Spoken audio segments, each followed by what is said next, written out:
Bueno.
Hola. Bien.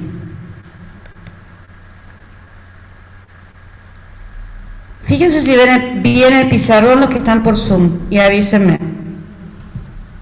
Yo supongo que debo ser graduada de Derecho acá, ¿no? Quiero creer, no sé. A ver.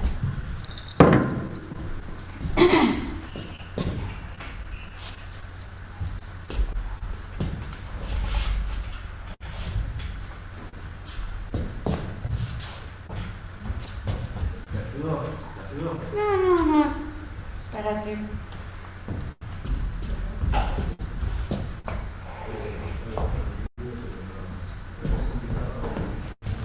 Bueno. Bien. Ok. Bien, perfecto. Me dicen que se ve bien. Bueno, ¿qué tal? Así me van a escuchar un poquito mejor todos. Les comento. Lo que vamos a ver hoy en esta clase va a ser, vamos a terminar con lo que es normas jurídicas. Concretamente vamos a analizar la crítica que realiza Hart a el modelo reduccionista de normas.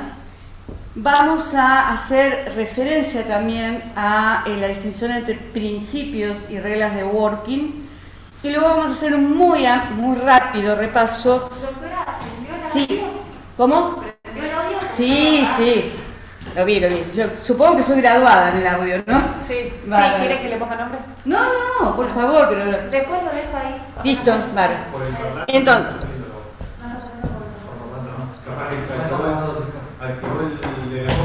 disculpen, a ver, ¿qué pasó? ¿Me escuchan bien desde el Zoom? Igual creo que no es necesario. A ver. Sí, se escucha bien. Perfecto. Bárbaro, listo. Bueno, Chau, doctora. entonces, y luego vamos a hacer un muy rápido repaso sobre todo lo que es la unidad.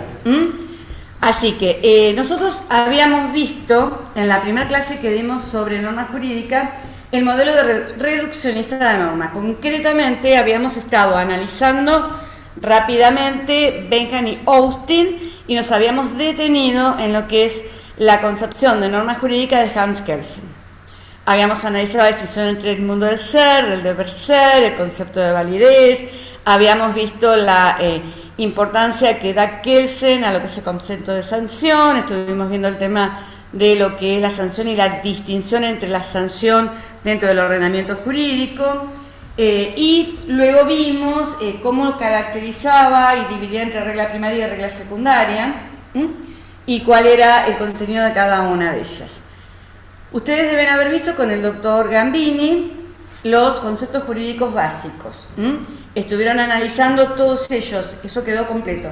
¿Sí? Bien. Los conceptos jurídicos básicos en la concepción continental, podríamos llamar así, siguen lo que es la elaboración que realiza Hans Kelsen sobre conceptos jurídicos básicos. Él realizó un análisis muy detallado sobre los conceptos jurídicos básicos a partir de lo que él considera el concepto primario, que es el concepto de sanción. Bien. ¿Vieron derecho subjetivo? ¿Vieron capacidad, competencia, persona jurídica, derecho de propiedad? ¿Algo de Al-Ross? ¿Vieron cómo caracteriza Al-Ross el derecho de propiedad? Bueno, eso ahora, si podemos, lo vemos ahora muy rápidamente.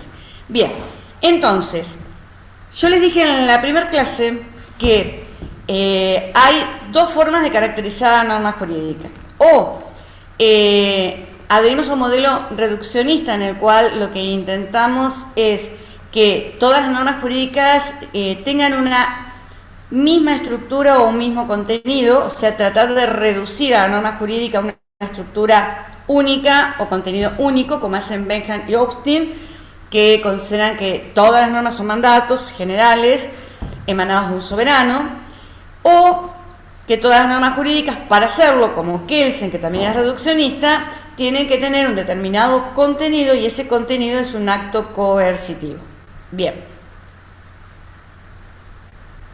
Vimos que esta caracterización nos da, en definitiva, un modelo de sistema jurídico que podemos denominar simple.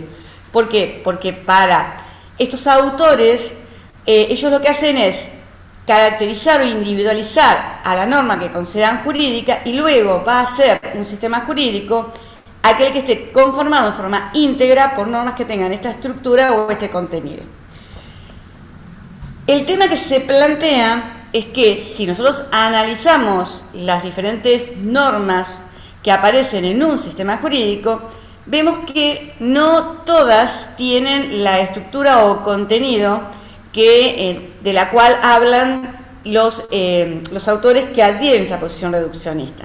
Entonces, estos autores que critican al reduccionismo dicen que en realidad lo que uno tiene que hacer es caracterizar al sistema jurídico, o sea, encontrar características que puedan diferenciar a un sistema jurídico de otro tipo de sistemas que también son normativos, que también regulan conductas, y una vez que individualizamos al sistema jurídico por determinadas características, todo lo que esté dentro de ese sistema va a ser una norma jurídica simplemente por pertenecer al sistema jurídico.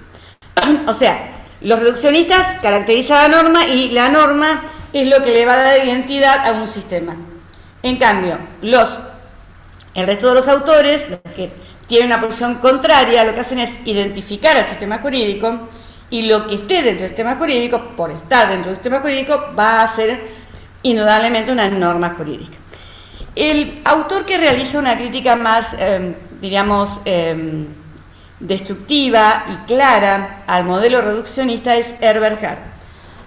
Él, en el concepto de derecho,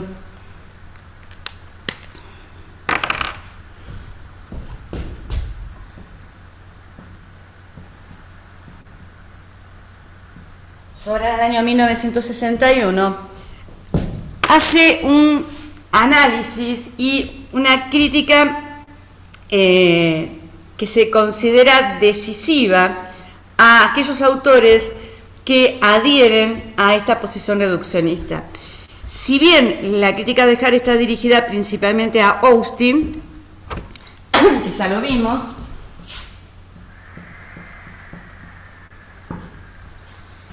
obviamente también es una crítica que va dirigida a Kelsen, que también es un autor reduccionista.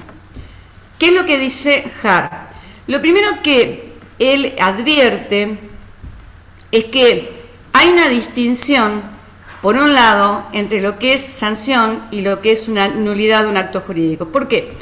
Porque los autores reduccionistas, por ejemplo Kelsen, que intenta que las normas se reduzcan a aquellas que contienen sanción, dicen que dentro de lo que sería el ámbito civil o el ámbito comercial o el ámbito de repente administrativo, la nulidad de un acto sería similar a lo que es la sanción dentro del ámbito penal. Entonces, la primera crítica que realiza Hart va dirigida a esta asimilación que se realiza entre sanción y nulidad. ¿Qué es lo que dice Hart y en lo que coinciden el resto de los autores? Que si bien el esquema, por ejemplo, de norma jurídica que nos da Kelsen o que nos dan Benjamin Austin es,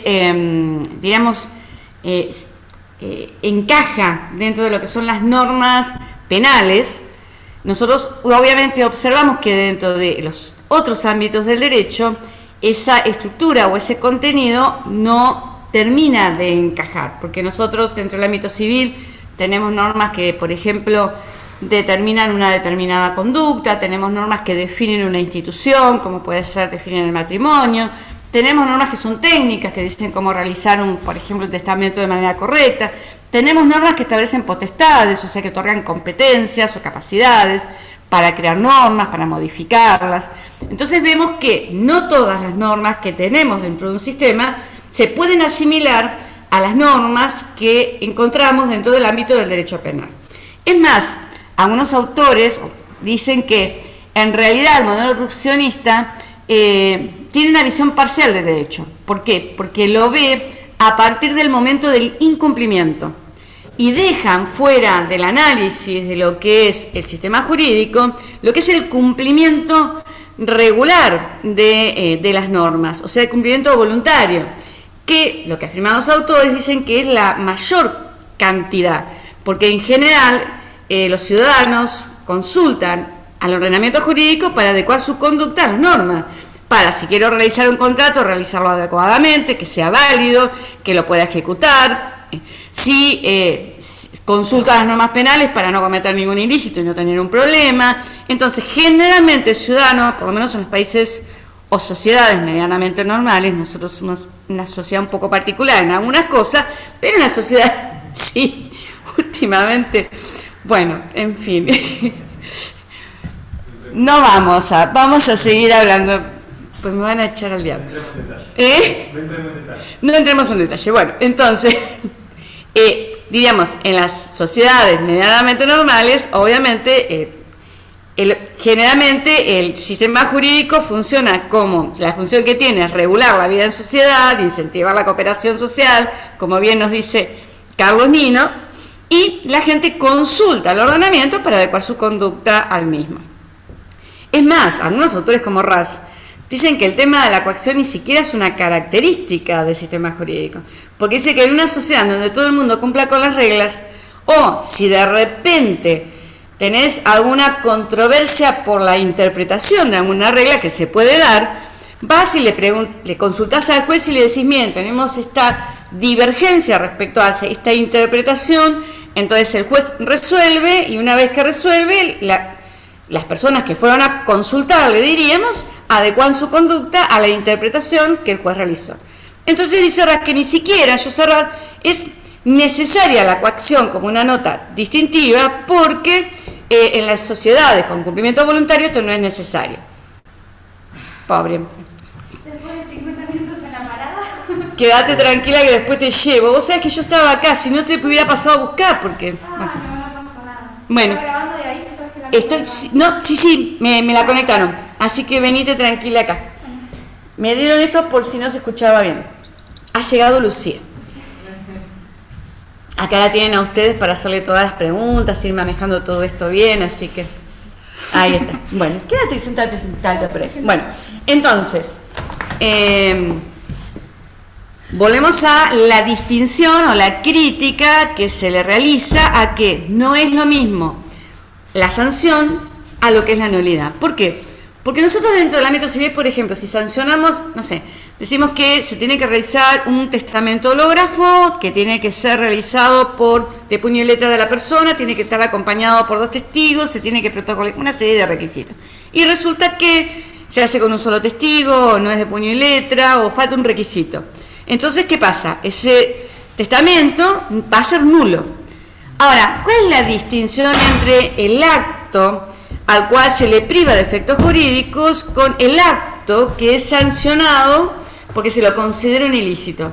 Indudablemente, la conducta a la cual nosotros sancionamos, porque la consideramos un acto antijurídico, es porque consideramos que esa conducta, si no tuviese la sanción, igual nosotros la reprocharíamos porque la consideramos una conducta indeseada. Pero en el caso de la nulidad, simplemente le privamos de efectos jurídicos a un acto por una cuestión de seguridad o por una cuestión de algún otro fin u objetivo, pero el hecho de realizar un testamento con un solo testigo no es una conducta que uno considere indeseada, que uno considere inadecuada. No, simplemente es una conducta que no se le da la validez porque no tiene los requisitos como para que realmente estemos seguros que la persona a la cual emanó haya sido su voluntad. Entonces, una cosa es la nulidad de un acto a la cual se le privan los efectos, y otra cosa es la sanción, porque la conducta que queda en ese acto a la cual se le privaron sus efectos ante un tema de nulidad es una conducta que no es una conducta reprochable, ni es una conducta indeseada, ni es una conducta que uno trate de que no se realice. En cambio, cuando nos encontramos ante una conducta sancionada, dentro, por ejemplo, del ámbito penal, indudablemente consideramos esa conducta disvaliosa. Puede no estar sancionada, pero igual nosotros vamos a considerarla disvaliosa o reprochable. Bien, entonces, ¿qué tal? Buenas noches. ¿Cómo anda, profe? Bueno, entonces, volviendo al tema de la crítica de Hart. Hart comienza la crítica al modelo reduccionista diciendo que no es asimilable la nulidad a la sanción, con estas críticas que le he realizado. Además, ¿qué es lo que dice Hart? Hart lo que sostiene, indudablemente, es que si nosotros analizamos cualquier ordenamiento jurídico, vamos a ver que, además de las reglas de la estructura o contenido de las cuales hablan los autores reduccionistas, vemos que existen muchas otras normas que realmente no se adecuan ni en estructura ni a contenido a lo que establecen los reduccionistas. Entonces, ¿qué es lo que dice Hart? Hart dice que, además de este tipo de reglas, a las cuales él denomina reglas primarias... ¿Quieres que yo le vaya anotando? No. Así me voy yo también. Me parece bien. Me pica la nariz. A la cual él denomina primarias. ¿Ven bien?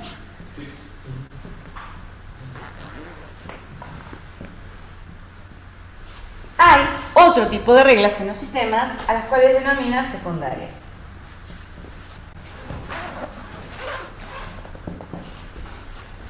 Las reglas primarias son muy similares a las reglas de las cuales habla Kelsen o habla Benham o habla Austin. Y se llaman primarias, no porque sean menos o más importantes que las secundarias, como sí lo es en Kelsen, sino porque las reglas primarias están dirigidas directamente a los ciudadanos y les dicen o establecen qué es lo que se debe y qué es lo que no se debe hacer. Pero además de estas reglas, hay otro tipo de reglas a las cuales en realidad no hay mucho, diríamos, hay algunas discrepancias en la doctrina en considerar si son reglas potestativas o determinativas o técnicas, pero que indudablemente no son mandatos o reglas primarias, a las cuales él denomina secundarias, y las denomina secundarias porque no se dirigen directamente a los ciudadanos, sino que son reglas que se dirigen directamente a las reglas primarias e indirectamente a los ciudadanos. Y dentro de las reglas secundarias tenemos, vamos a correr para acá,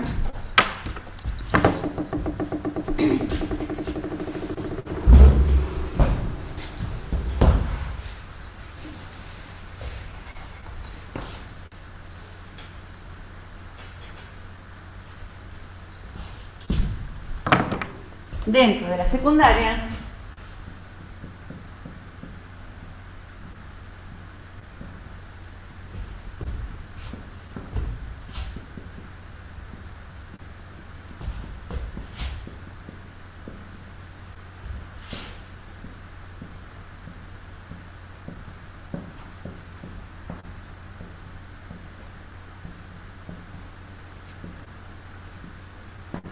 bien, él distingue a la regla de reconocimiento, la de cambio y la de adjudicación. La regla de reconocimiento es aquella que nos permite individualizar qué reglas primarias forman parte de un determinado sistema jurídico. Luego nosotros nos vamos a detener en la estructura de la regla de reconocimiento del sistema jurídico cuando veamos criterios de individualización del sistema y la comparemos con la norma fundante básica de Kelsen. Las reglas de cambio, y ahí es donde discutimos, ¿no? Porque decimos que de repente la regla de reconocimiento puede llegar a tener la estructura, recuerden que vimos von Rey, después vamos a recordar un poquitito von Rey, de lo que sería una regla determinativa, porque determinaría qué reglas forman parte de un determinado sistema. Bien, las de cambio son reglas que otorgan potestades, que otorgan competencia, tanto a determinados órganos como a los individuos, para que puedan crear, modificar o derogar reglas primarias. Ven que todas se dirigen a las reglas primarias. ¿Por qué digo a órganos y por qué digo a individuos? ¿Por qué? Porque por un lado está el Poder Legislativo, que está autorizado, o sea, que se le da competencia para dictar normas, para modificarlas, para derogarlas, pero también los individuos podemos dictar normas.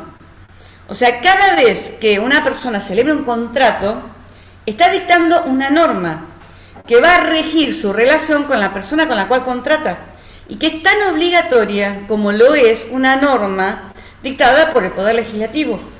Si de repente hay un incumplimiento, hay un problema de interpretación, yo puedo recurrir a la justicia para que resuelva. Es exactamente igual. O sea que las reglas de cambio... No, están preguntando algo, pero de reconocimiento. Bien. ¿Querés venirte para acá si me vas diciendo y vamos...? Sí, yo para no tapar a los chicos me vine para acá. No, pero no lo vas... Si te pones acá no vas a... Bueno. Te digo para que me vayas diciendo. No, preguntan en el chat. Hola, sí. Lucía me va a ir diciendo las preguntas que van haciendo. En el chat preguntan si en las reglas de reconocimiento nos permiten individualizar. Sí, las reglas de reconocimiento nos permiten individualizar las reglas primarias que integran un determinado sistema jurídico. Es un criterio de individualización. Bien, que después... Solamente de las reglas primarias. Sí. ¿Cuáles son las reglas? ¿Por qué? Porque en definitiva, cuando los jueces... Ahora vamos a ver. Bien. Todas las reglas secundarias se dirigen a las reglas primarias. Unas las individualizan, las otras las crean y las otras resuelven conflictos. ¿Sí? Bien. En este caso, seguimos avanzando, vamos a las reglas de adjudicación. También otorgan competencia, pero otorgan competencia solamente a determinados órganos. ¿Por qué? Adjudicación. ¿Por qué? Porque no todos tienen competencia para ser juez y poder resolver conflictos. Entonces, en el caso de las reglas de adjudicación, se otorga competencia a determinados órganos que en las democracias, modernas o lo que es el mundo occidental se llaman jueces, y que lo que hacen es adjudicar conflictos que se suscitan por la ejecución, aplicación y o interpretación de reglas primarias. Bien, otra cosa que es importante también distinguir en JAR. Profe, dice que se escuchan bastante cortado el Zoom. ¿Sí? Chicos, ¿se escuchan bien el Zoom? Una mujer puso. Sí, se escucha, sí. Bien. Pero se escucha bien. ¿Es una persona o son varias? Claro, pues. Claro. Sí, las otras dos personas que estaban acá dijeron que se escuchaba bien. Igual se está grabando y bueno, espero que esta vez se grabe bien. Bien. Bueno, otra distinciones que son relevantes en JAR y que es importante tener en claro. JAR distingue además entre lo que son los meros hábitos sociales y lo que son las reglas sociales. Dice que el tema de la distinción entre meros hábitos y reglas se da en tres aspectos.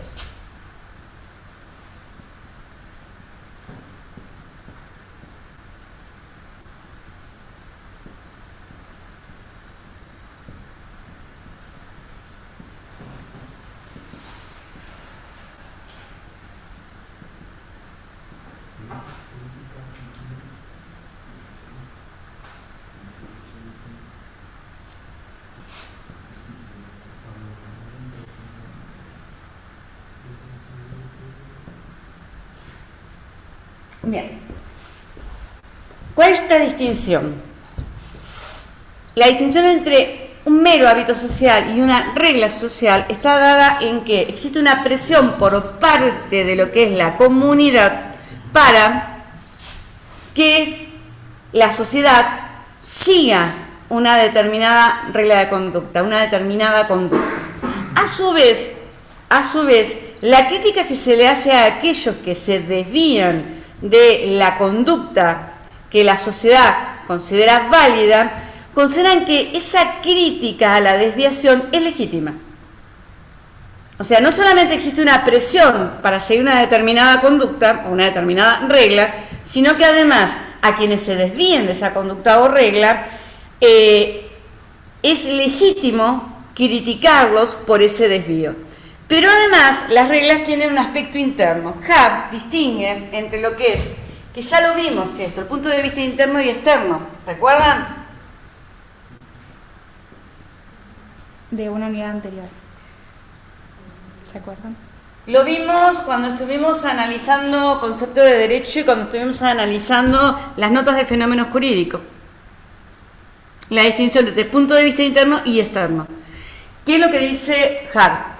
Hart dice que en las reglas, indudablemente, hay una distinción entre punto de vista interno y externo. Aplica esa distinción. ¿Por qué? Porque en la regla, la gente que respeta esa regla y que sigue esa regla, considera que eso es lo obligatorio. O sea, lo ve como obligatorio, lo ve como legítimo. Entonces, esta distinción entre punto de vista interno y externo está dado en que en el punto de vista externo es el de un mero observador, como puede ser la persona que está viendo un partido de fútbol y que lo que hace, o que está describiendo una determinada situación, pero que no se siente obligado por esa situación. En cambio, el punto de vista interno es el del ciudadano que sigue la norma, el del juez que la aplica, el del árbitro que está aplicando un determinado reglamento y el del jugador que está adecuando su juego a las reglas del partido. ¿Sí? Bien. Y recuerden ustedes que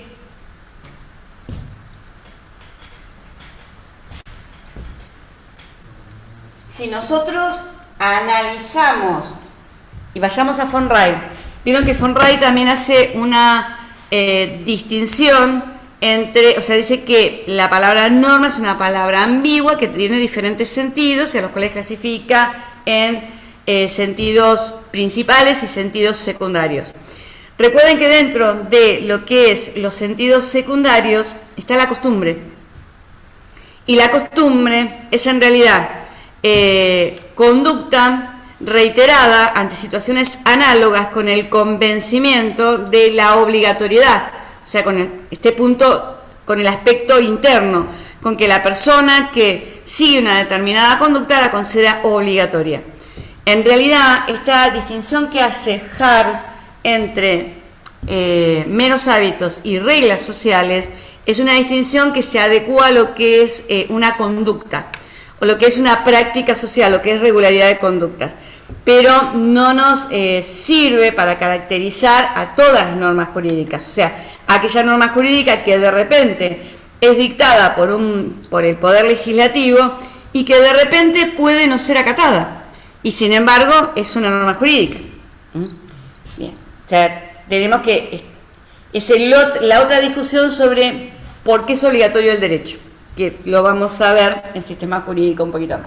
Bien, entonces, volviendo a Hart.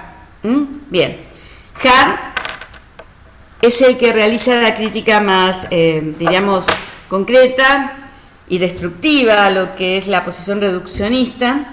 Dice que los sistemas jurídicos en realidad están integrados por diferentes tipos de reglas. Dicen que además de las reglas primarias muy similares a la estructura que nos dan los reduccionistas, están las reglas secundarias. Y también hacen una distinción entre lo que es reglas sociales, las reglas sociales y los meros hábitos, y sobre todo con esta distinción que él introduce entre el punto de vista interno y el punto de vista externo. Bien, entonces, vamos a ver ahora, muy sucintamente, a ver cómo andamos con los tiempos, para después hacer un rápido repaso. Esperen que me traje un memo para no ir olvidándome de nada. Porque después me voy y me digo, me olvidé de decir tal cosa. Sí, no, por eso. Ah, bien. Ok. Bueno, vamos a hacer una pequeña referencia a working. Ya nosotros estuvimos viendo el tema de working y la crítica que le hace working a Hart. Concretamente, o sea, working le hace una crítica a Hart, pero en realidad está haciendo una crítica a lo que es el positivismo jurídico. Recuerdan que yo les había dicho que hay diferentes modelos de sistemas jurídicos, modelos simples y modelos complejos. Modelo simple porque, como es el modelo que nos dan los reduccionistas, en las cuales el sistema jurídico está conformado por un solo tipo de normas, con un determinado contenido y con una determinada estructura. Y modelos de sistemas jurídicos complejos en donde hay diferentes tipos de reglas. Bien. Yo les había hecho la famosa pirámide, que luego vamos a analizar más detenidamente en la próxima unidad. Les había dicho que teníamos por un lado a Kelsen, modelo simple, Hart, un modelo complejo, Working, otro modelo complejo. ¿Cuál es la diferencia entre modelos simples y complejos? La cantidad de cosas que yo meto dentro del sistema jurídico, simplemente.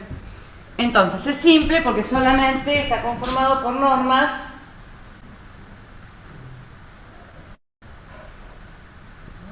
con sanción.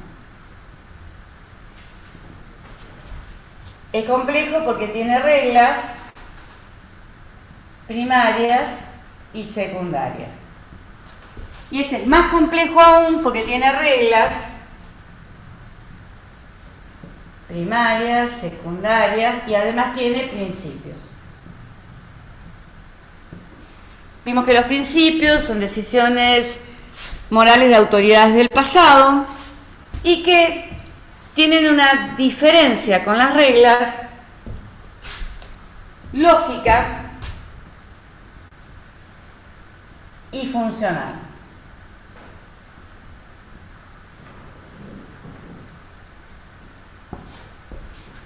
Diferencia lógica porque las reglas se aplican a todo o nada. Son condicionales materiales en las cuales la verdad del antecedente es condición suficiente para la verdad del consecuente. En cambio, en los principios lógicamente son condicionales derrotables. ¿Por qué? Porque los principios no tienen como las reglas todas las excepciones a su aplicación previstas y listadas detalladamente. ¿Qué es lo que sucede? Son condicionales, como dije, derrotables, porque la verdad del antecedente no es condición necesaria y suficiente para la verdad del consecuente.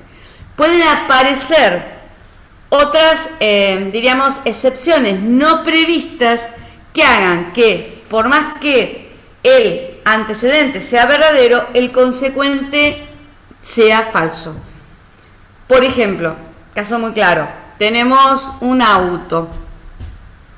Entonces decimos, esto es un auto, entonces me sirve para poder trasladarme.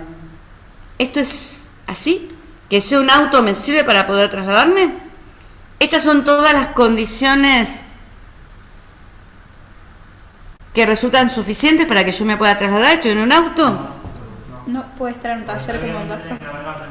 Que puede estar en un taller como me pasó. En un taller, claro. Puedo haber perdido la llave, se me puede haber roto la llave. Me pude haber quedado sin nafta, se me pinchó la goma. ¿Alguien había participado? O sea, el hecho de que sea un auto no significa que me permita trasladarme, es un condicional derrotable. Lo mismo pasa con los principios.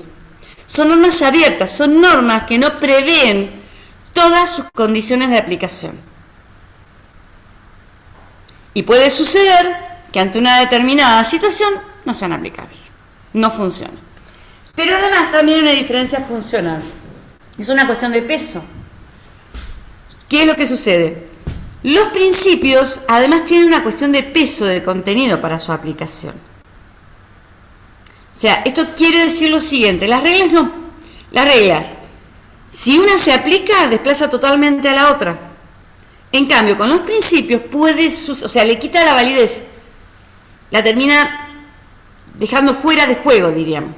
Pero en cambio, en los principios no sucede esto. En los principios sucede que ante una determinada situación, de repente hay un principio que resulta aplicable porque tiene mayor peso para esa situación. y desplaza a otro principio. Pero el hecho de que lo desplace no quiere decir que en otra situación diferente, ese principio que fue desplazado tenga más peso para esa situación y sea aplicado. Esta es otra de las diferencias entre las reglas y los principios. ¿Qué tiene que ver esto con el tema de lo que era la crítica? Que en definitiva, porque la posición de Dworkin en realidad es una concepción interpretativa del derecho. Él lo que manifiesta es que el derecho, o sea, él dice que lo que hace con su teoría es analizar cómo administran justicia los tribunales de Nueva York. Y él dice además que para cada caso hay una sola solución correcta y que el juez tiene que ser lo suficientemente hábil y preparado para encontrar esa sola solución que existe para cada caso. No hay varias soluciones, hay una sola que es la correcta. Entonces, que el juez lo que tiene que hacer es como una interpretación artística. En este caso estamos ante una interpretación jurídica. Encontrar cuál es la única solución correcta para ese caso. O sea, él tiene una concepción del derecho y de la teoría del derecho interpretativa. Entonces, teniendo en cuenta esto y teniendo en cuenta las tesis del positivismo jurídico,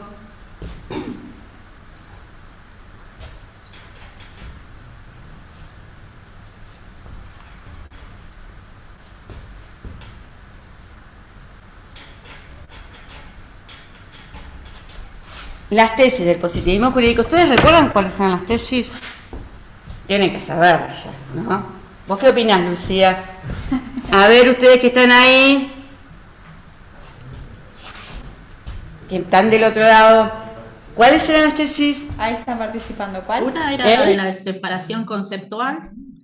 Una es la tesis de era la de- conceptual, separación conceptual. Otra es la de las fuentes sociales. Fuentes sociales, sí. Y la de discrecionalidad. Exactamente.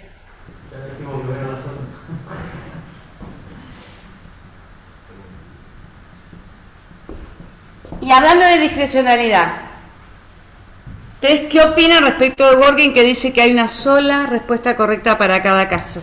Si hay una sola respuesta correcta para cada caso, no hay discrecionalidad. Es lo primero que ataca a Dworkin.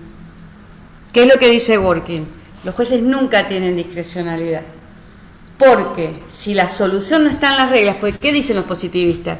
Si no podemos encontrar la solución en las reglas porque hay lagunas normativas, lagunas axiológicas, de conocimiento, de reconocimiento, que ya las vamos a ver cuando veamos sistemas, entonces los jueces, ¿qué tienen? Libertad para decidir, tienen discrecionalidad.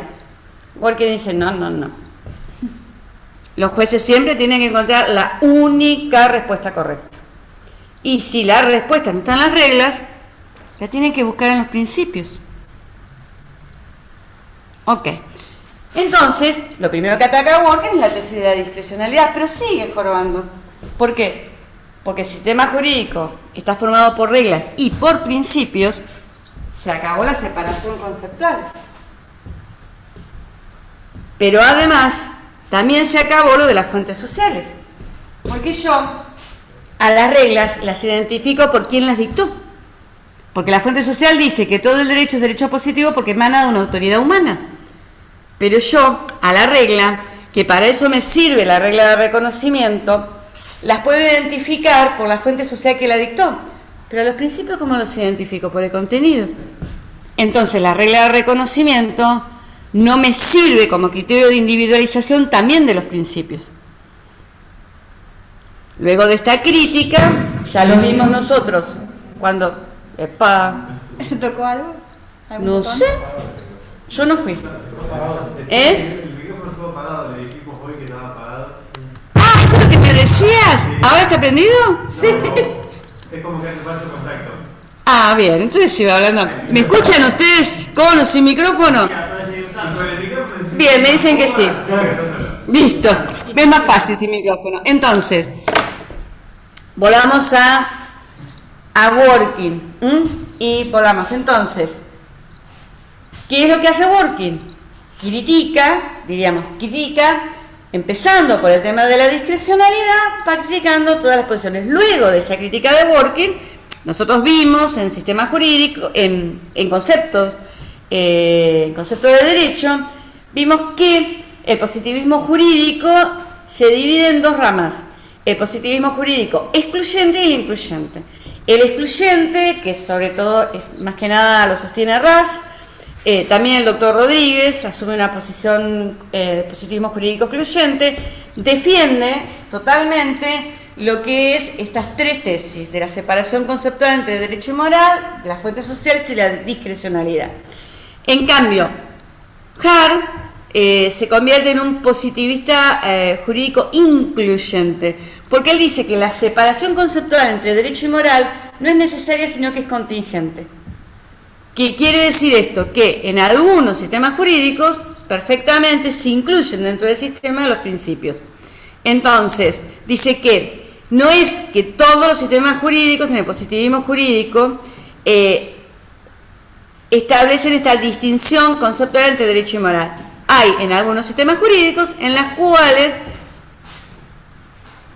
por definición, se incluye en el sistema los principios. Bien. ¿Hasta acá estamos bien? ¿Entendimos bien? Bien. Hay, por supuesto, otras caracterizaciones de norma jurídica.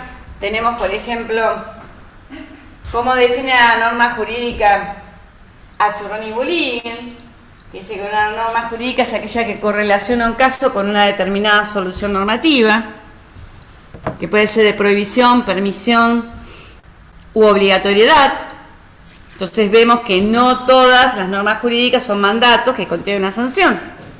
Si yo tengo una norma jurídica que correlaciona un caso con una determinada solución normativa que es una permisión, obviamente no nos encontramos con ese criterio reduccionista que sea la norma jurídica solamente aquella que establece una sanción. También hay otra caracterización de las normas jurídicas, que es la de un autor argentino, Cosio, que también, siguiendo obviamente Hart, manifestaba que el problema de la visión kelseniana de la norma jurídica o de la estructura de la norma jurídica de Kelsen deja fuera del ámbito del análisis del derecho lo que es el cumplimiento voluntario. Entonces, él lo que hace es decir que las normas jurídicas no es un juicio hipotético, que dada un determinado antecedente se aplica una sanción, sino que es un juicio disyuntivo, en donde tenemos, por un lado, una endonorma,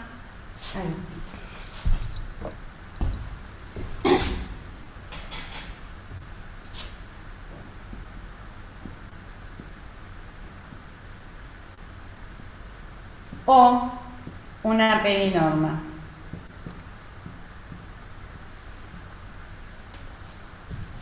La endonorma es la verdadera norma jurídica porque es la que establece la conducta correcta. Por ejemplo, si alguien adquiere un auto, debe pagar el precio. Eso es la endonorma. O, si no paga el precio, debe ser la ejecución forzada de bienes para efectivizar el precio. Pero dice que la perinorma, que vendría a ser la norma primaria en que es la que contiene la sanción, solamente entra en funcionamiento si existe un incumplimiento de la endonorma, o sea, de lo que se debe hacer, del deber jurídico. ¿Entienden? ¿Cómo? La perinorma solo entra en función si se incumple la endonorma. ¿Entienden? Sí, sí. Entonces, lo importante es cumplir, es el derecho como un sistema de regulación de conductas. Si nosotros nos adecuamos a la regulación de conductas, nunca vamos a entrar en la sanción, nunca nos van a obligar. Bien. Ahora, vamos a hacer un muy rápido repaso sobre toda la unidad. ¿Hasta acá entendieron? ¿Les queda claro? ¿Ustedes? ¿Bien? Sí, Ok. sí.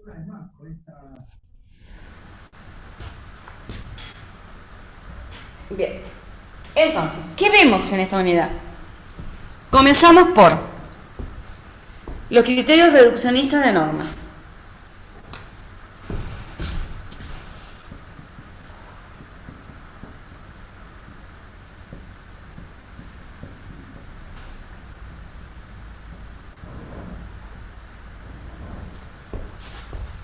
Reduccionistas. Para Benjamin Austin, las normas son mandatos generales emanados de un soberano que contienen una sanción. Dos conceptos jurídicos son centrales en Benjamin Austin: el concepto de mandato y el concepto de soberano.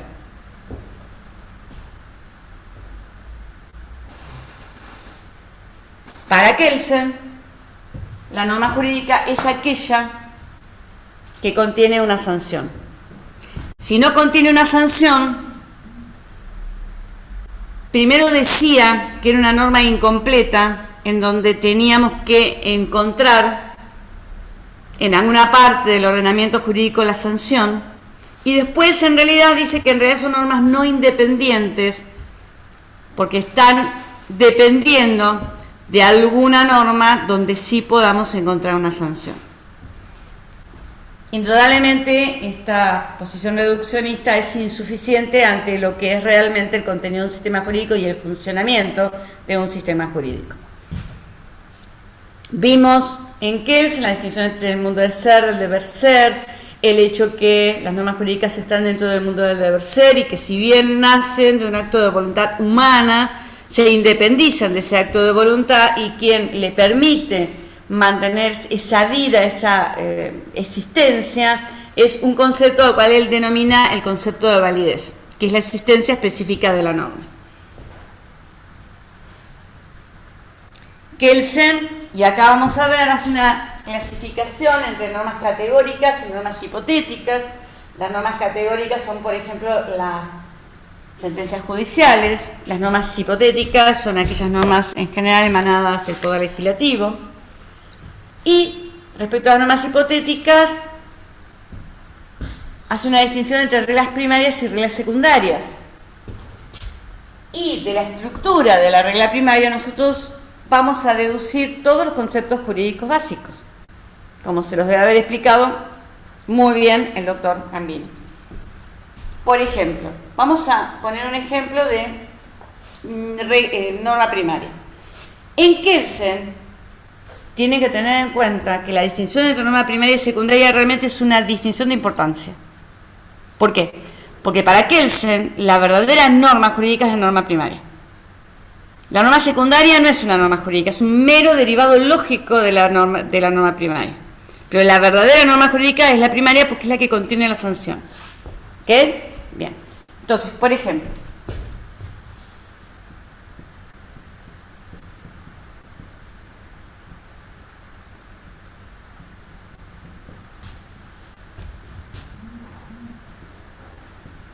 ¿Leen bien?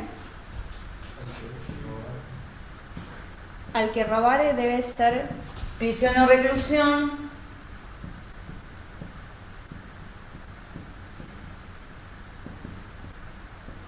tenemos un ejemplo de un año a 6 años.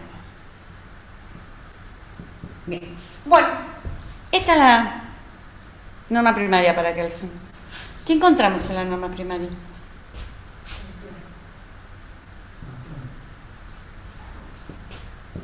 La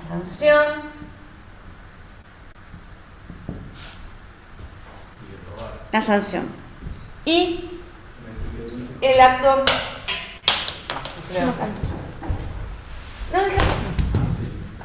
el acto antijurídico.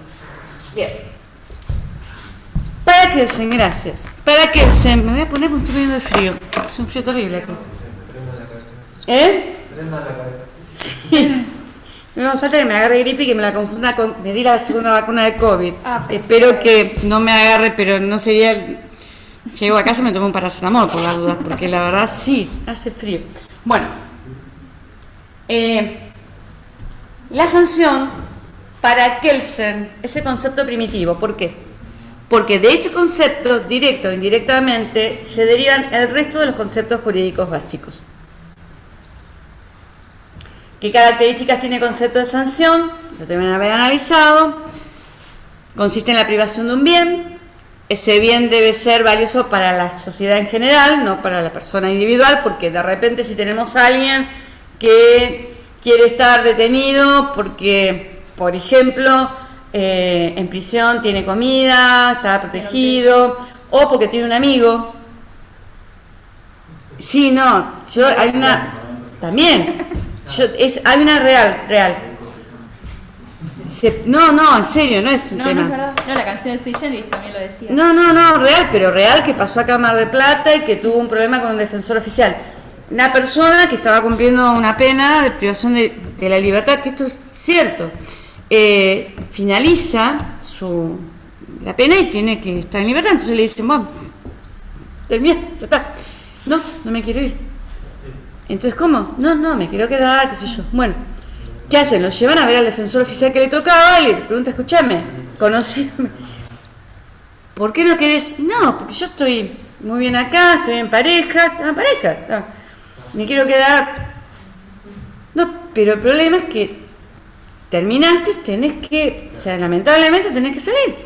Venir a visitar después, ¿viste? Pero realmente, bueno, pues, le hicieron el bolso y lo llevaron hasta... Esa noche cometió 4 robos a mano armada. No mató a nadie, pero cometió 4. Volvió al otro día. Es un tema. Volvió al otro día. Bueno. Entonces, el bien tiene que ser valioso para la sociedad, no en forma individual. Es además consecuencia de una conducta. Y ahí seguro que el doctor Gamini había dicho qué pasa cuando estamos todos retenidos por el tema de la pandemia, si eso es una sanción, no es una sanción. Bien, ese es el otro tema. Puede ser aplicado por la fuerza, tiene la posibilidad de tener esta característica de coerción, de coactividad. ¿Por qué? Porque si en caso que la persona no cumpla voluntariamente la sanción, se la puedo aplicar utilizando la fuerza. Y además es aplicada por una autoridad competente, o sea, no por cualquiera. O sea, en general no hay sanciones en las sociedades evolucionadas, es el Estado el que ejerce el monopolio de la fuerza estatal y que aplica las sanciones. Uno no puede, salvo situaciones de legítima defensa o situaciones que están perfectamente establecidas, vos no podés aplicar directamente una sanción. Fíjense que hay bastantes problemas y hubo bastantes situaciones de robo, que de repente la persona repelió, mató al asaltante y se han suscitado situaciones complicadas porque ya no puede sancionar o privar de la vida a otro aunque le estén robando, salvo situaciones extremas que se den legítima defensa o un exceso de legítima defensa cuando podría haber utilizado otra vía. Bien, esto es la sanción y está aquí en la regla primaria. Después tenemos también en la regla primaria el acto antijurídico. Hay diferentes definiciones que ustedes deben haber analizado con el doctor Gamini sobre qué es un acto antijurídico. En realidad la primera definición que nos da Kelsen es que es el antecedente de la sanción, que se encuentra en una norma jurídica, en una regla primaria. Es la conducta que figura como antecedente de la sanción en una determinada norma primaria. El problema que se plantea es que para que se aplique una determinada sanción se necesitan varias conductas. Primero, que una persona cometa un acto ilícito. Segundo, que haya una persona que lo juzgue, una persona que lo defienda. O sea, hay muchas condiciones antecedentes para que en definitiva alguien sea sancionado. Y también puede suceder que no siempre la persona que comete una determinada conducta hace que sufra la sanción, que son en aquellos casos en los cuales nos encontramos con una responsabilidad de tipo indirecto. Entonces, se van dando diferentes definiciones, se va dando diferentes definiciones para tratar de ir respondiendo a las críticas que se le van haciendo a la definición que da acto antijurídico. Recuerden ustedes que además en Kelsen no existen actos malos en sí mismos, mal en sí, sino actos prohibidos. O sea, para que un acto sea considerado un acto antijurídico, un delito, tiene que estar receptado en una determinada norma jurídica, independientemente que en sí mismo sea malo o no. Pero para que sea delito a nivel jurídico, tiene que estar contenido en una determinada norma jurídica, mala, prohibida. Es otro tema que es importante que lo tengan en cuenta. En definitiva, ¿qué es lo que pasa con la definición que da Kelsen? Kelsen, como en realidad no tiene el tema de la antijuridicidad, es un concepto que dentro de su doctrina no puede definirlo correctamente. O sea, porque cuando nosotros hablamos de delito decimos algo que está mal, algo que va contrario al derecho. Pero en realidad, de acuerdo a la teoría de Kelsen, recuerdan ustedes que hay un abismo lógico entre el mundo del ser y el mundo del deber ser, por lo tanto una conducta humana no puede ser contraria a una norma jurídica porque están en mundos distintos y porque en definitiva uno comete un delito no cuando viola el derecho, sino cuando lo cumple, porque su conducta encuadra dentro de una norma. Entonces tiene dificultades con el concepto de antijuridicidad, que es, diríamos, cuando uno habla de delito, dice algo que está mal, algo que es contrario al derecho.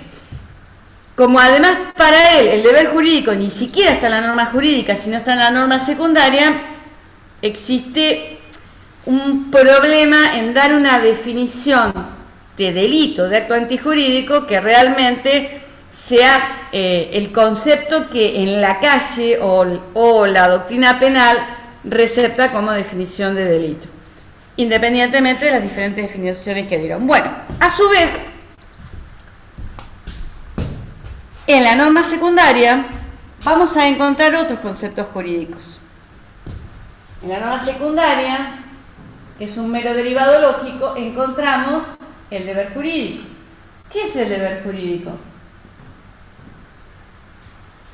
Si la conducta, el acto antijurídico es robar, ¿cuál sería el deber jurídico? No robar. O sea que el deber jurídico es la conducta opuesta al acto antijurídico, que es el antecedente de la sanción. ¿Y qué es el derecho subjetivo? Es el correlato de un deber jurídico.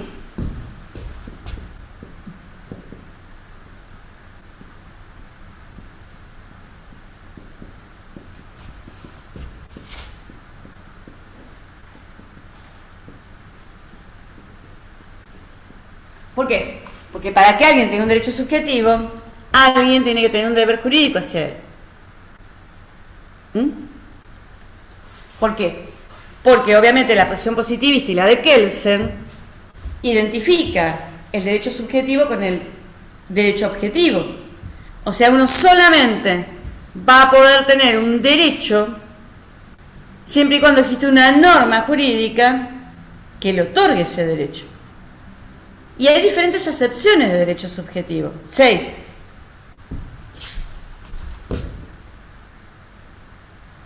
No prohibido.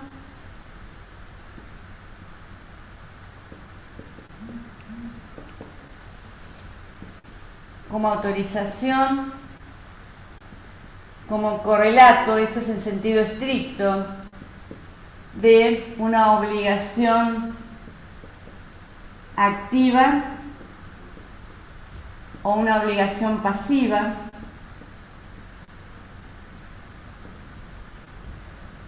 Lo ponemos acá como acción procesal en sentido técnico y como derecho político.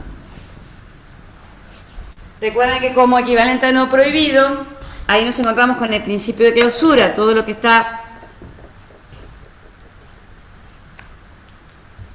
no está prohibido está permitido. Eso es lo que establece el principio de clausura. Que para que el principio de clausura sea realmente categórico, es necesario que específicamente esté receptado en el ordenamiento jurídico, porque si no es vacío, es un principio lógico. O sea, no prohibido, permitido es igual a no prohibido, pero también permitido es igual a para que no tengamos prohibido es equivalente, permitido es equivalente a no prohibido. Entonces, diríamos, es vacío. O sea, si no tengo una norma que específicamente establezca el principio de clausura como lo es en la Constitución Nacional, el artículo 19, que establece que todos los actos privados de los hombres que no afecten a terceros están privados de la acción de los jueces y reservados a la propia conciencia. Eso es el principio de clausura en materia penal. Pero ese principio de clausura lo es específicamente en materia penal.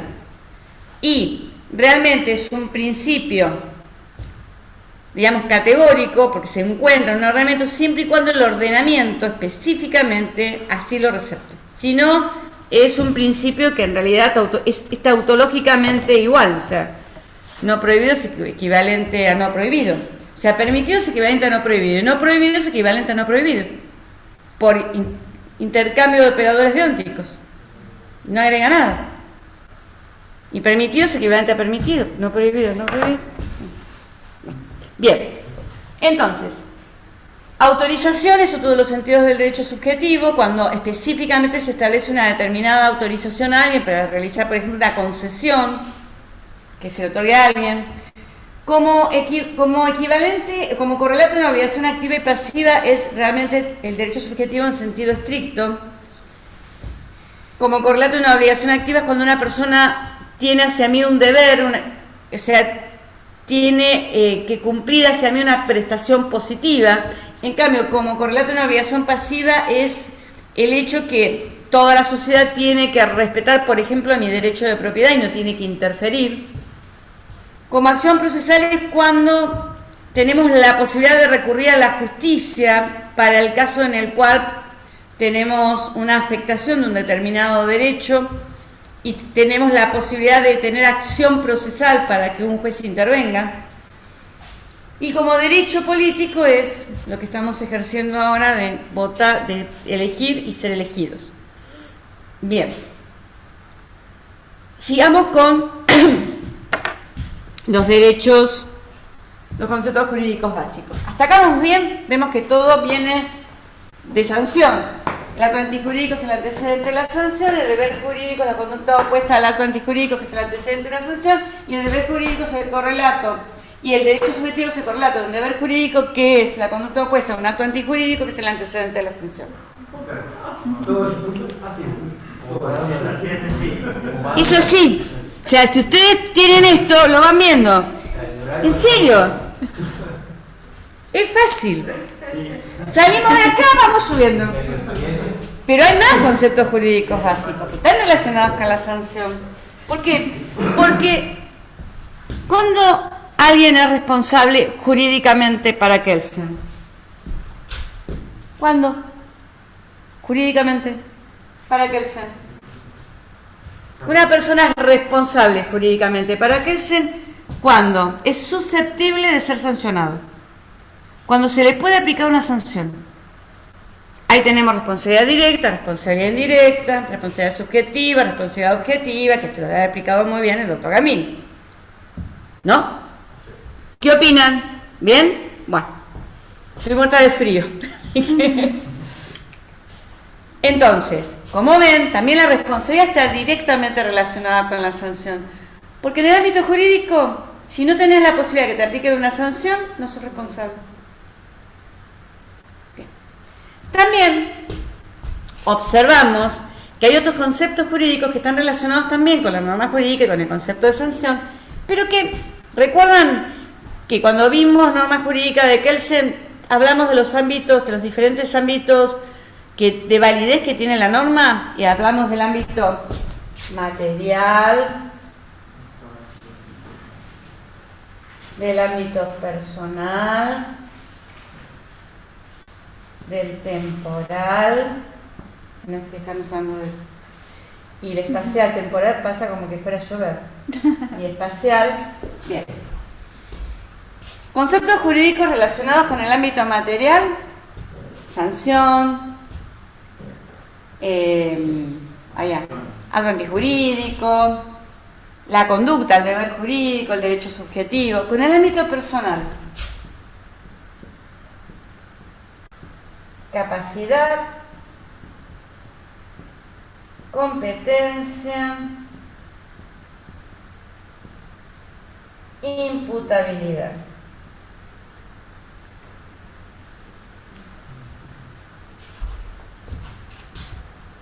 Bien. La capacidad es la aptitud para adquirir derechos y contraer obligaciones. La tengo con esto, para que lo busque yo ahora. No pasa nada.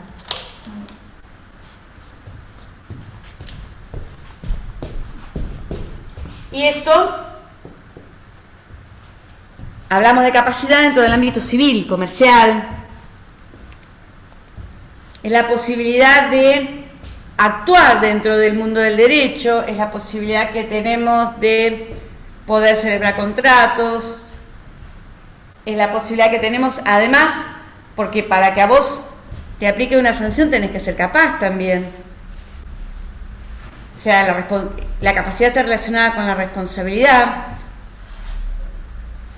porque si no tenés capacidad, obviamente nunca vas a ser responsable y nunca te van a poder sancionar. La competencia está relacionada con el ámbito procesal y está relacionada, ¿saben con qué, chicos? Con lo que estuvimos viendo de las reglas secundarias. Porque cuando hablamos de las reglas de cambio, otorgan competencia para dictar reglas, para celebrar contratos. Y cuando hablamos también de las reglas secundarias de adjudicación, estamos hablando de la competencia que tienen los jueces, por ejemplo, para poder resolver conflictos.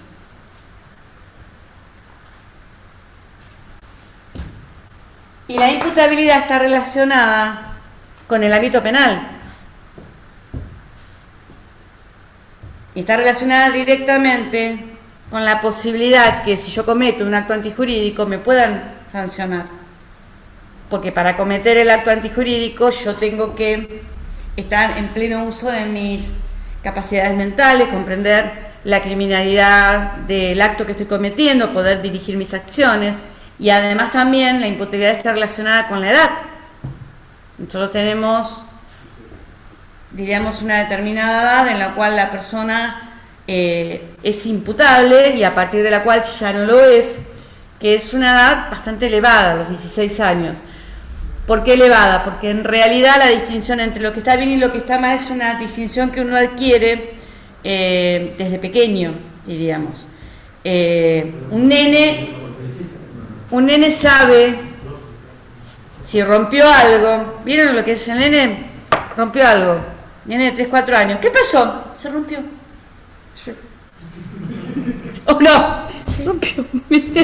¿Digo? O sea, advierte inmediatamente que no está bien lo que hizo. Obviamente, la distinción entre lo bueno y lo malo. En cambio, la capacidad requiere para, digamos, celebrar actos, para comprar, para vender, requiere, digamos, un desarrollo y una preparación intelectual más grande, mayor. Pero para distinguir entre lo que está bien y lo que está mal, lo distinguís. Yo tengo, otra vez en una charla que estaba dándola a un secretario de un juzgado de menores hace mucho tiempo, estaba hablando del tema de la imputabilidad, de los menores, qué sé yo, y un señor que estaba en la charla, un señor que se veía señor normal, un ciudadano normal, o sea, no es que fuera un estudiante de Derecho, un abogado, no, un ciudadano. Levanta la mano y le dice: disculpe, doctor, mire, yo le puedo hacer una pregunta. Mire, yo tengo un cachorrito. Tengo un cachorrito. Y yo cuando entro, yo le estoy enseñando a que no haga pipí, que no me rompa las cosas en casa, o sea, lo estoy... No. Y yo cuando entro a casa y el cachorrito desapareció y no lo puedo entrar por ningún lado, sé que se mandó alguna. O me rompió algo, o hizo pipí, o algo hizo, el cachorrito desapareció, no lo puedo encontrar por ningún lado. Ahora yo le puedo hacer una pregunta. Si mi cachorrito se da cuenta cuando hace algo mal, ¿cómo se puede dar cuenta un cabello de 16 años? O de 12 o de 14. Explíqueme. Entonces, de repente, y es cierto, es un debate bastante complicado en nuestra sociedad actual el tema de la imputabilidad, de la edad de imputabilidad. Digamos, es una situación complicada y además por algunas tal vez posiciones digamos teóricas dentro de lo que es el ámbito de lo que es el derecho penal. Bueno, entonces, ¿vieron que todo está relacionado? ¿Vieron que simple que es todo? Claro, de sanción vamos yendo para todos lados. Está todo. Así que si les toman esta unidad oral, prepárense para hablar unos minutos.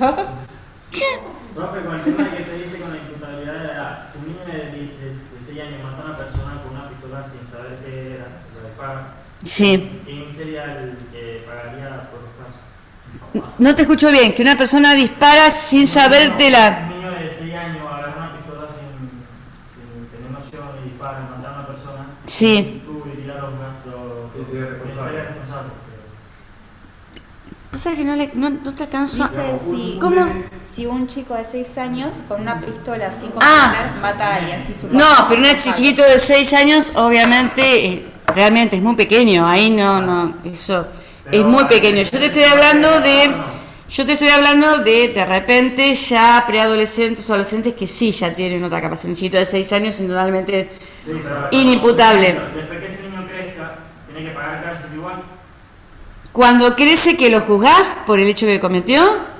No, él piensa que él está preguntando si queda como retenida esa pena y cuando... No queda retenida. No, esta es en nuestro sistema jurídico. ¿Quién responde a No. ese hecho? Exacto.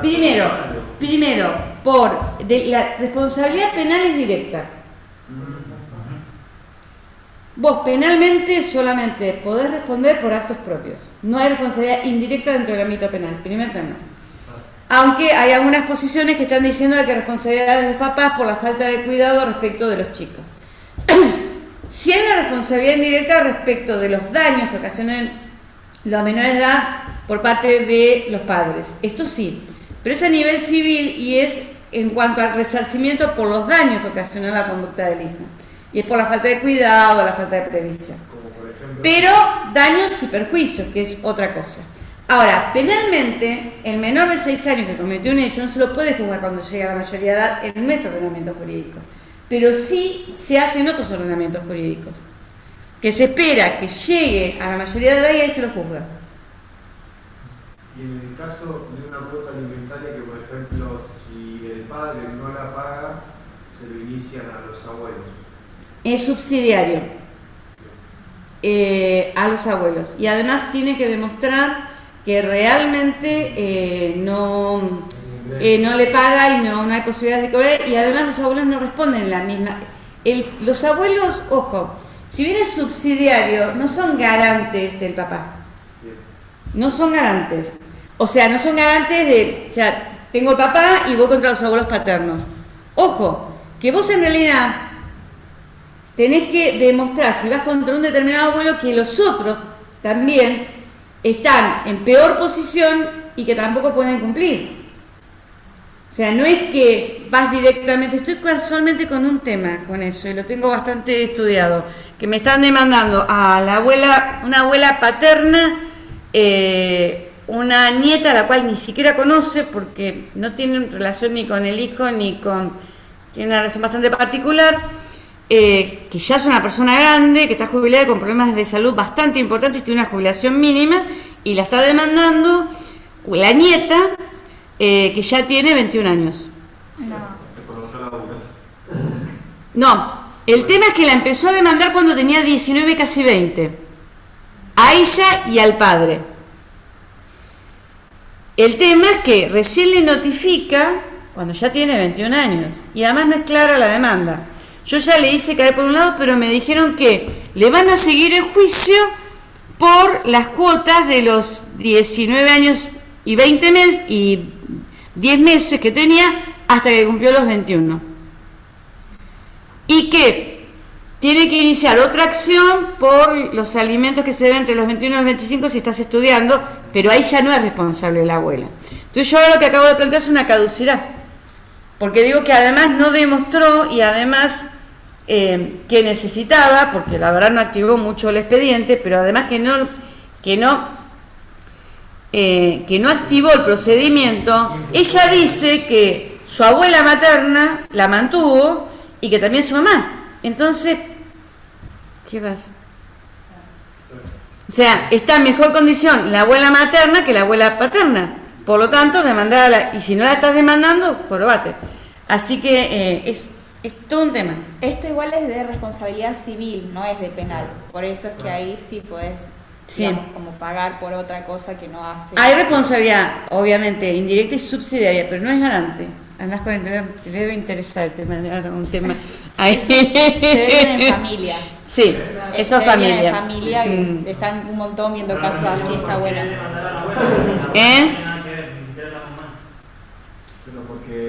El tema, sí, acá en Argentina tenemos un tema de alimentos que hay que cuidar mucho la infancia, entonces se cuida de distintas etapas y si no pueden responder, por ejemplo, los papás, responden. Sí. O sea, el tema de los alimentos es hasta los 18 años, pero de los 18 a los 21 también podés seguir reclamando, aunque ya sos mayor de edad.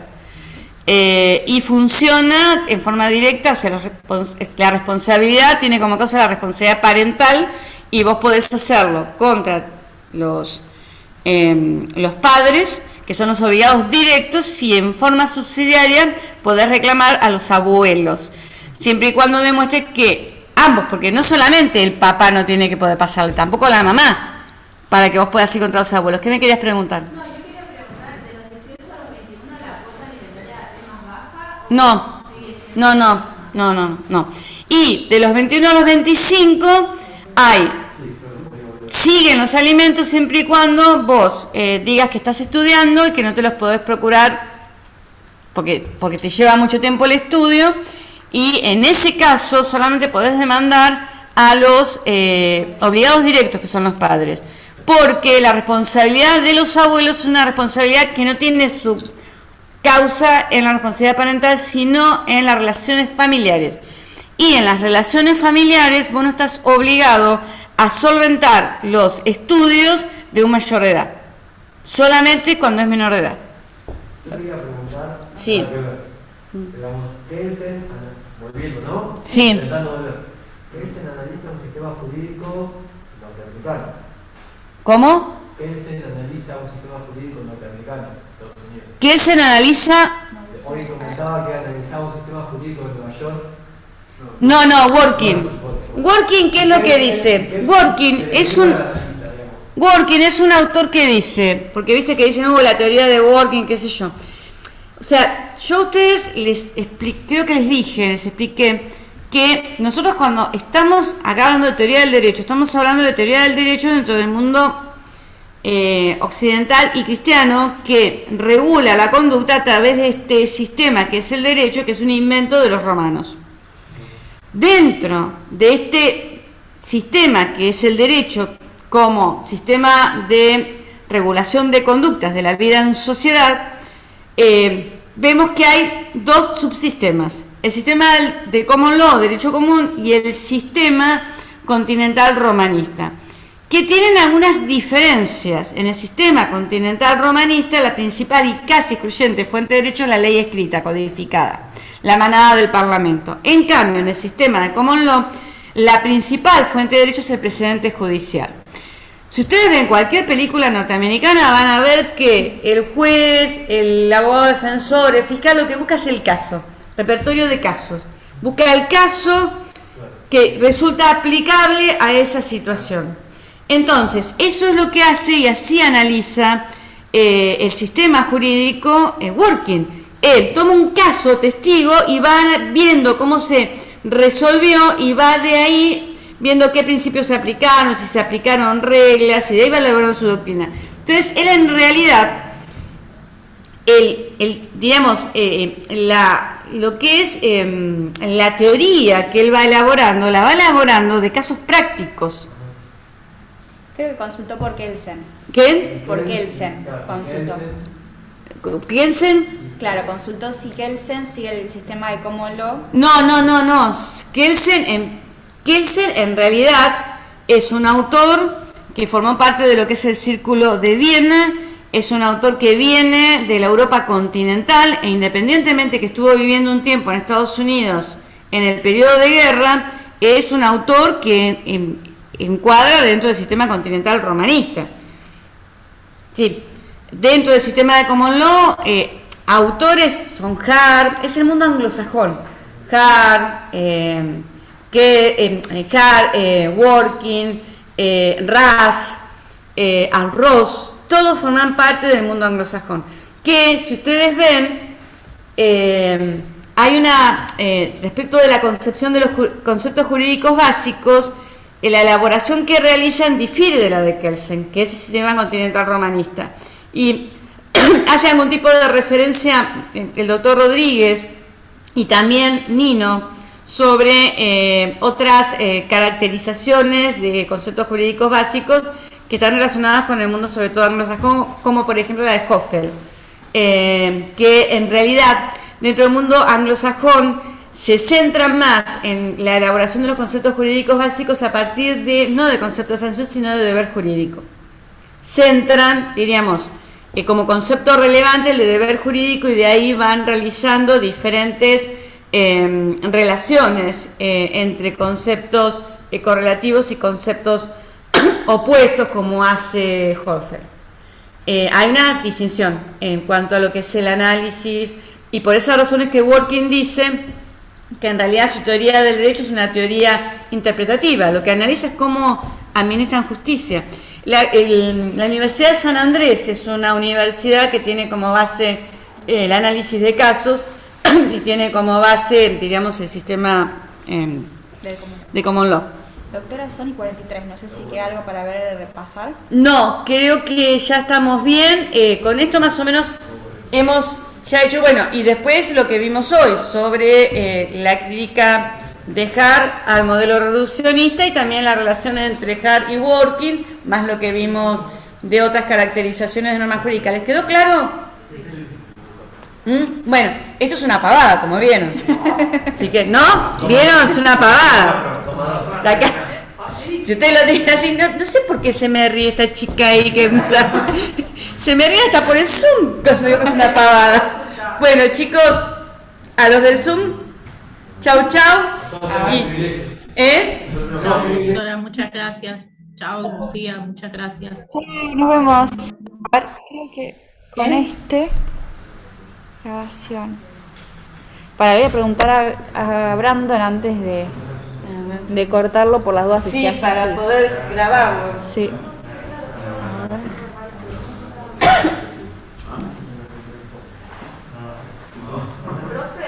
Sí. ¿La modalidad del integrador va a ser escrito? Sí. Sí. ¿Y van a ser, por ejemplo, máximo de preguntas? No, vamos a tratar de hacer un par de preguntas de cada una de las unidades, muy puntuales. Pero la idea del trabajo integrador realmente es que si ustedes vienen y lo aprueban, se sacaron de encima la mitad de la materia. Y no, como para ver que Tipo un tallercito, un idea es porque es constante el contenido de las 3 unidades. ¿Nos basamos más en los prácticos? No, chicos, se basan en las clases. En las clases. Porque el práctico es... ¿Ya terminaste? Estoy mandándole a Brandon